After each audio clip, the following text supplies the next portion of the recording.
नाज़रीन आदाब, अक्स परवाज़ के ताज़ा तरीन खबरों, मरासिलों, तज़ियों और तबसरों में आपका इस्तकबाल। मैं हूँ आपकी मेज़बान हैया वानी।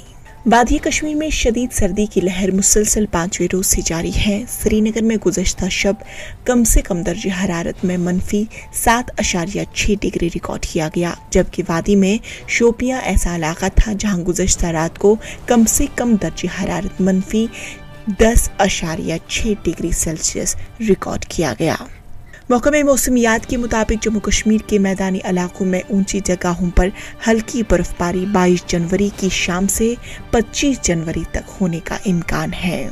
कश्मीर के श्रीनगर में इतवार की सुबह एक रिहायशी मकान में आग लग गई, जिसके सबब मकान आग की नजर हो गया। ताहम इस वाक़े में किसी भी जानी नुकसान की कोई इतला मौसूल नहीं हुई है।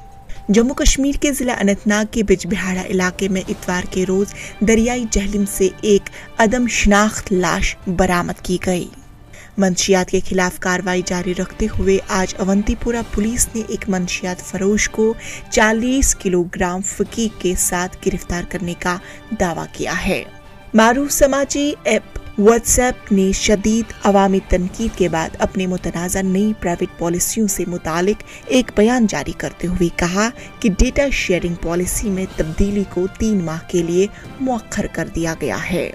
सर्द मौसम ने शुमाली भारत को अपनी गिरफ्त में बनाए हुआ है। दारुल-हुकूमत दिल्ली में घने कोहरे की वजह से गाड़ियों की आमदरफ्त में खलल पैदा हो रहा है। इसके साथ सर्दी मजीद सख्त हो गई है, जिसकी वजह से आम जिंदगी काफी मुतासिर हो रही है। मगरबी बंगाल के दारुल-हुकूमत कोलकाता और इसके अतराफ के अजला में कोरोना वैक्सीन लेने के बाद 14 लोगों के बीमार पड़ने की इतला है। ज़राए के मुताबिक टीका लगवाने वाले 14 लोगों में से एक शख्स की हालत नाजुक बताई जा रही है। नाज़रीन, ये था आज का खबरनामा। फिलहाल दीजिए मुझे इजाजत। कल इसी वक्त होगी मुलाकात, तब तक बने रहे अक्स परवाज़ के साथ।